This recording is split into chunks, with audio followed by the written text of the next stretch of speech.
Welcome to my step-by-step lesson in how to build a coil pot. Don't forget to stay tuned until the end, where I'm going to give you some bonus tips, particularly on how to make your coils better. For the best tips and advice on all things pottery making and throwing, please subscribe to my channel. Don't forget to hit the bell when I post a new video every Saturday morning to be notified. I'm Richard Gibson of Pottery Days. I've got over 30 years of experience as a sculptor, ceramicist and potter. I've been teaching thousands of people to throw and successfully make pots over the years. It's my passion to help you gain the best experience you can, either from doing a lesson at my studio or from the tutorial videos. Now, if you're anything like me and you get a little bit impatient waiting for things to dry, this lesson is going to suit you particularly well. I've got a way of building a sizable coil pot in one sitting. There's no waiting around for the next day for things to dry so you can build it taller. Okay, let's get into the easy steps of how to make a coil pot. Step 1. Take a piece of clay and make a ball in your hands. The size of the ball will determine the size of the base. So roll it in your hands, not on the table. You can't make a ball on the table. Once you've made a ball, grab a piece of paper and put the clay on the piece of paper. This will stop it from sticking to the table. Push it down with your hand from the middle, moving outwards so that it looks like a large cookie. First stage complete. And don't forget, if you've got any experiences you'd like to share, comments or questions about coil pots, then please leave them below. So, on to the next easy step. Take a piece of clay about the size of your fist that fits comfortably into your fist and roll it around in your hand. Get it nice and round before you do anything with it. Roll it between your hands and then we're going to roll out the coil on the table. Up and down until we produce a coil about the thickness of your thickest finger. It doesn't matter about the length, but it is the consistency of the diameter that's more important. When you've made one, we're going to repeat that process and we're going to make several.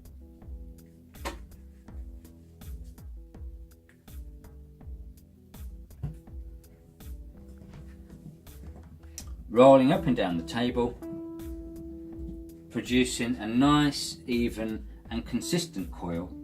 Don't worry about the length, it's not that important.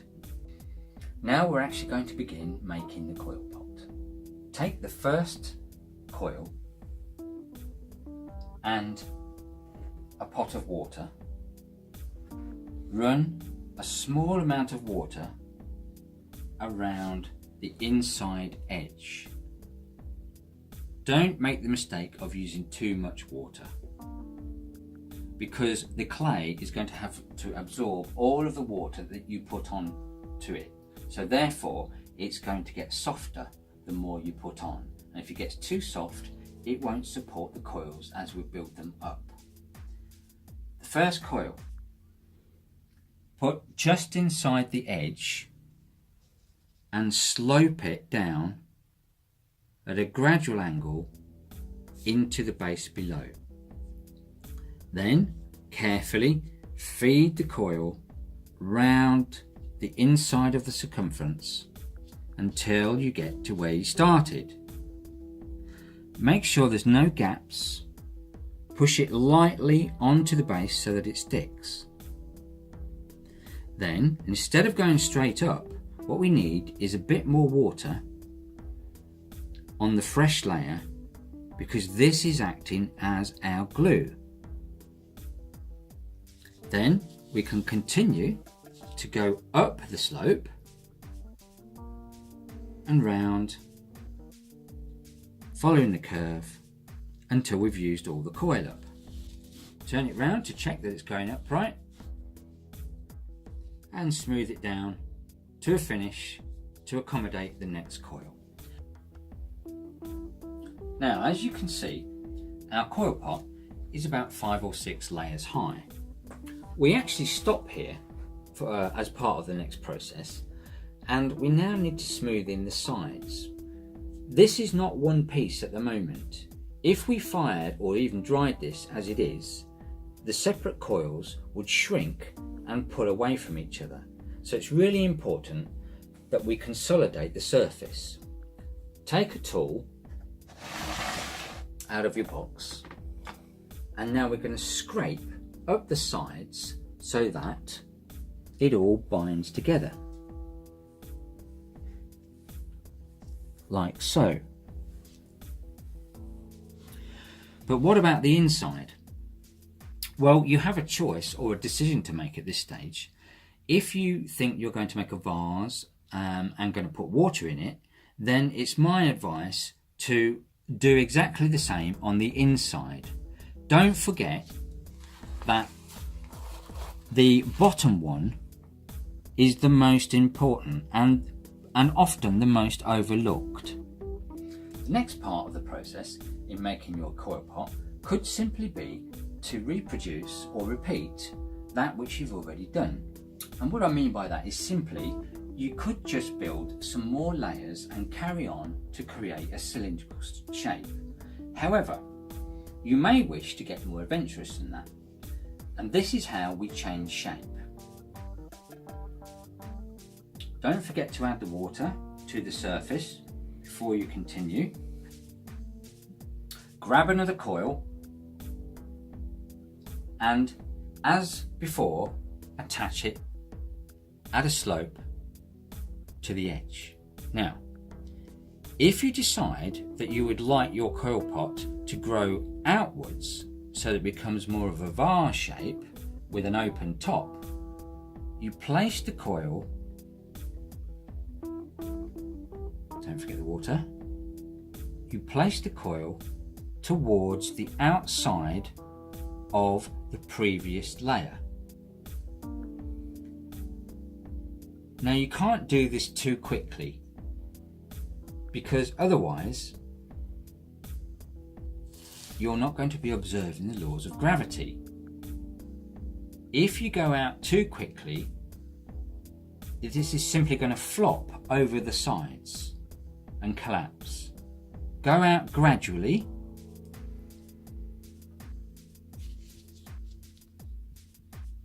and you should have a more secure pot.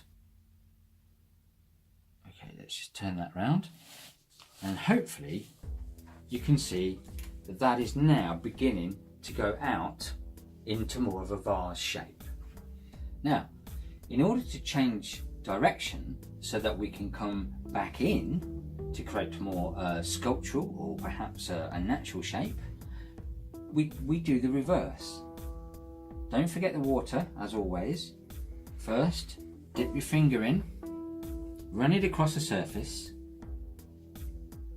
and this time, when we take the coil, we begin to put it very slightly towards the inside of the last coil. So we tack it on in place, smooth the end down at an angle, and then slowly go round, go up the slope, carefully placing it on the layer below. Round we go, tacking it on. So, as you can see in our step-by-step guide to building a coil pot, we've nearly finished the shape. But we need to talk about the surface of the pot, because we've got some decisions and choices to make here. You may have, as you've gone up, smoothed the inside of the pot all the way to the top. If that's the case, then you could leave the outside exactly as it is, if you like the coils as a feature. But if you haven't, it's advisable to join all of it together using a tool. You could continue doing it as you did before by scraping down or scraping up, as long as it works and the pot's supported as you do it. It doesn't matter which way. Or you could change tools and grab what we call a kidney, of which there are several types. We have a steel kidney, we've got a cardboard kidney, I think that is, and we've got a rubber kidney, and they all do slightly different jobs. Let me show you. By using the steel kidney across the surface like this, we'll get rid of all of those textural marks and replace them with some more subtle ones. Okay, now once you've done that, you may decide we'll change to the cardboard one and go across it, and that will create a slightly smoother finish. You can finally pick up the rubber kidney and go over the surface with this, and it should get rid of most of the indentations and scratches that the previous tool left. Now, as you can see, I've added a few more coils to the top, and I've been working on the surface to create the effect that I want. I've been sculpting the surface, as I mentioned earlier, slightly to a finish that I like. And what's important to remember with a handmade pot is that it isn't symmetry that you're looking for. It's the shape and the form, because a pot can look balanced even if it isn't symmetrical. If we wanted it symmetrical, we would throw on the potter's wheel. So we've now finished our step-by-step guide to creating a coil pot. Just smooth the rim with a little bit of water.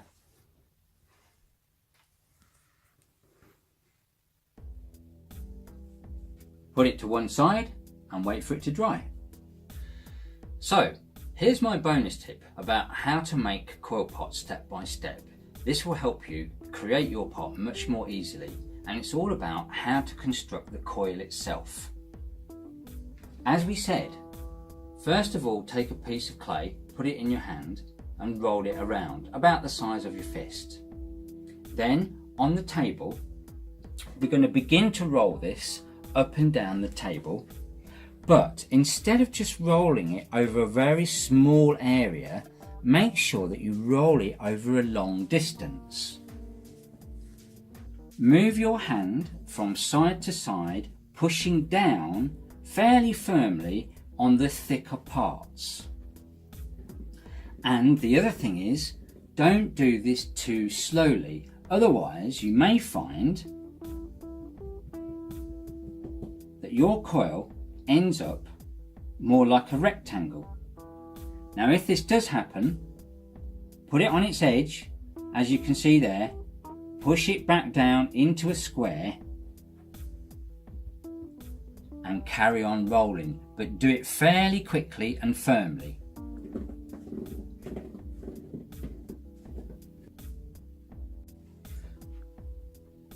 So I'm happy to answer any of your questions about your pottery making experience. Just email me at potterydays@gmail.com. Also, if you want to check out my Pottery Days Facebook page, click on the link below. If you like this video, please let me know by liking it, subscribe and share with your fellow pottery enthusiasts, and please leave a comment below if you found it helpful. Thank you.